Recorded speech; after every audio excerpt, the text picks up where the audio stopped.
Täna on meie laual 3 juhtmevabad klapid, mille hind ei ületa 40 eurot. Arvutimaailma peatoimetaja Kaido testis odavaid klappe tegelikult hulgim. Detailsema testi tulemust võite lugeda Arvutimaailma artiklist, mille lingi leiate video alt. Meie vaatame otse testi esikolmikule. Kõike, mida me videos ütleme, tasub võtta mõningase skepsisega, kuna klapid saatis ning videotootmist toetas veebipood allo.ee. Lisaks loosime välja 4 testi parimaid klappe, millest räägime video lõpus. Minu igapäevatöö on suhelda ja korraldada. Kanaliteks on e-kirjad, sotsmeedia platvormid, telefon ja videokõned. Esimeste puhul klapid ei abista, aga kõnede jaoks on tegemist asendamatu tööriistaga. Samas 100 eurosid ei taha ka maksta. Mis on klappide puhul oluline? Muidugi on see mugavus kõrvas, heli ja mikrofoni kvaliteet. 3. kohale jäid need. Paseus V09. Karbis on kaasas manuaal, USB-C kaabel, klapid ise ja laadimiskapsel. Hind circa 17 eurot. Ainsana toppi jõudnutest on nööpidel ka IP54 tolmu ja pritsmekindlus. Trenni tehes mõned tilgad vedelikku, seega neid klappe tappa ei tohiks. Klapid mängivad rahus kuni 5 tundi ja laadimiskapsel pikendab aja kuni 25 tunnini. Koostöö kvaliteet ei tekita hirmu lagunemise ees. Kaaneosa käib klõpsuga kinni, kuid avatult on natukene lipa-lopa. Mõlema nööbi peal on ka vilkuvad indikaatorid nagu 90-ndate handsfreedel. Miks me lobisime? Paneks hevi käima ja teeks vorstikastet. Proovin, kuidas need klapid kõrvas püsivad. Tundub okei. Välja ei kuku ja võrreldes mingite teiste klappidega, ütleme nii, et oluliselt paremad kui siin mingid paarisaja eurosed. Esimene asi, kas klappidega saab YouTube'i videot vaadata? YouTube'i video tekst on selge ja puhas. Selle raha eest käib küll. Heli ja pildi viide on väike, aga tuntav, kuid video vaatamist liialt ei sega. Online sisu tarbimiseks ajab asja ära. Muusika kuulamiseks avasin Spotify ja panin mängima oma lemmik Billie Eilishi loo. Järgmisena proovisin Rammsteini. Need klapid on küll imetillukesed, aga bass on üllatavalt okei. Sama teema. Muusika nautimiseks ajab asja ära. Need on siis Paseuse V09 kõrvaklapid, mille heli kvaliteeti proovime.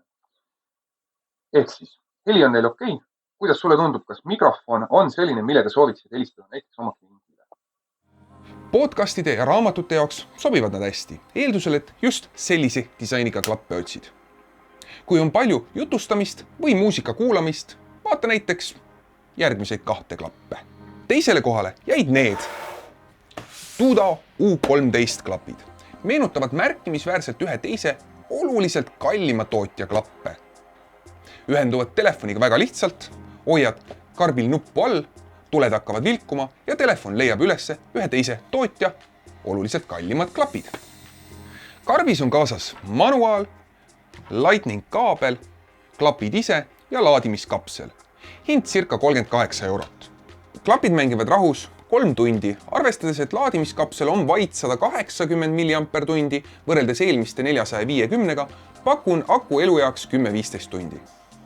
Kokku on pandud mõistlikult ning lagunemise ohtu ei paista, eeldusel, et oskad oma asjadega ringi käia. Erinevalt eelmistest oskavad need end ka juhtmevabalt laadida. Millegipärast otsustati USB-C laadimiskaabli asemel minna Lightningu teed. Droidi kasutajana kõlbab see kaabel vaid klappide laadimiseks. YouTube'i tekst on selge ja puhas. Latents on väike, kuid tuntav. Online sisu tarbimiseks käib ka. Ka nüüd kuulan 2 omavahel hästi sobivat artisti, Billie ja Rammstein. Kui klapid sügavale kõrva suruda, on bassi üllatavalt palju ja kummist lutud summutavad ümbritsevat väga hästi. Sealhulgas tunduvad need kõrvas 3 kõige mugavamana. 38 euro eest on klappe piisavalt. Mina kasutaks ja oleks täitsa rahul. Tudo U13 kõrvaklapid, mille heli ja mikrofoni kvaliteeti proovime. Seda saad ise otsustada, kas need on nüüd paremad või halvemad kui eelmised. Ja kas sina usaldaksid oma äritehinguid nende kõrvaklappide mikrofonile? Podcastide ja raamatute jaoks sobivad need hästi, eeldusel, et sellise disainiga klappe just otsid. Auväärt testi võitja oli Paseus V04 Pro.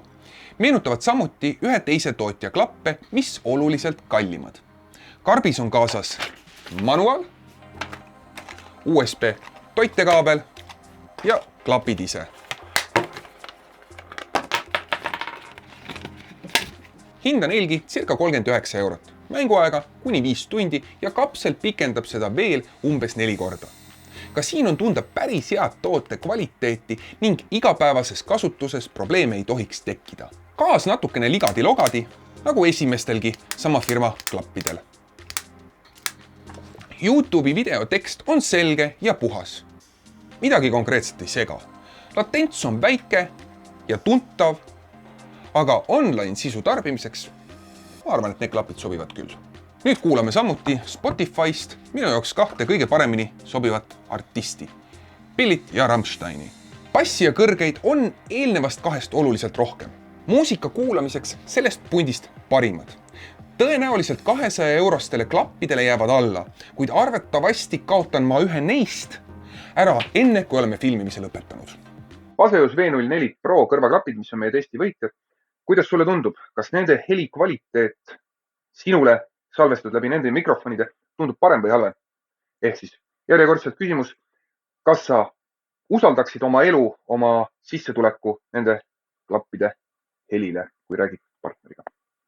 Vajuta subscribe ja like nuppu. See näitab tulevastele partneritele, et meie jälgijaskonnale on mõistlik asju jagada. Kohe läheme edasi kokkuvõtte ja klappide äraandmisega. Igatahes, olles neid klappe nüüd proovinud, on mul raske põhjendada mitu korda kallimaid, mis on täpselt sama halvad. Meie testitud 3 on võiduklapid kõige kergemad, mõistliku akuga ning heli kõige rikkalikum. Ma ausalt kasutaksin neid. Kui klapid tunduvad huvitavad, vaata allo.ee veebipoodi. Tänu toetusele saame ka 4 paari Paseos 04 klappe ära anda. 2 komplekti valgeid ja 2 musti. Klapid anname 4 meie Facebooki ja YouTube'i jälgijale. Loosis osalemiseks jäta kommentaar, kas tahad musti või valgeid. Video tootis mustpost.ee ning tehnikaga aitas Canon.